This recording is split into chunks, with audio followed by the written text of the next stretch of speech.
Hey, it's Victor, and I want to share a real personal and powerful story with you. It's a story about my son. And my son loves to play baseball, and I love watching him play, and I love working with him because he's really good, and he's getting better and better, and I just love it because it reminds me of when I was a kid. Well, he was recently at his fall ball practice, and the coach is new to us, but I kind of know him, and he's a really nice guy. And I noticed that he had half of the team at shortstop, half of the team at second base, and he would hit ground balls to the shortstop. They would throw it to second base for the force out, and then he would hit it to second base. They were going back and forth. Well, I noticed that this one particular player kept missing the ball a couple of times, and the coach, instead of saying, okay, go to the end of the line, he wanted to work with this player, so he kept hitting the ground balls until the player finally got it.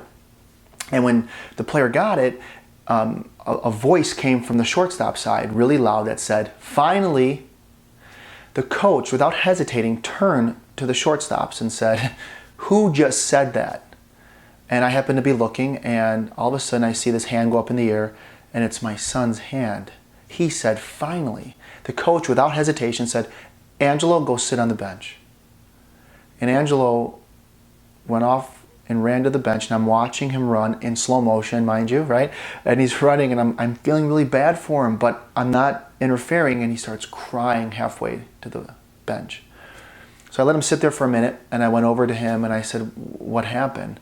And he told me, and he was bawling his eyes out. And he's like, I quit. I'm not playing this game anymore. And I said, oh, okay.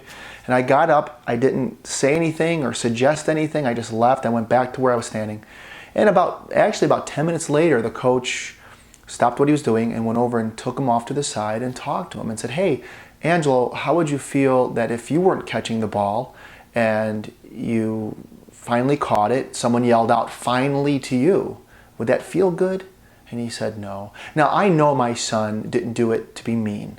I think I know him pretty well. But at the same time, I didn't want to interfere.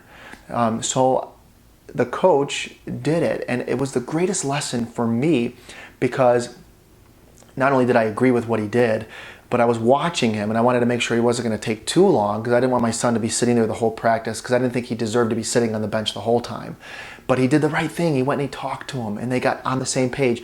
And I can guarantee you, my son's lesson there is he will never do that again. Because even though he wasn't trying to be mean, my coach took it that way, and it wasn't necessarily the nicest thing to say.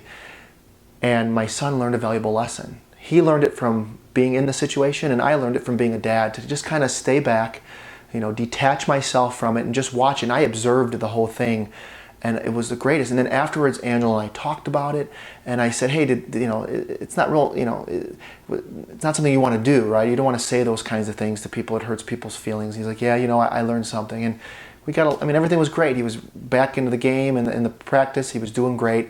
And it was just a great practice. Even though something kind of bad happened, it turned out to be one of the greatest lessons that you can ever learn. So hand it to baseball. Baseball's the greatest. Have a great day.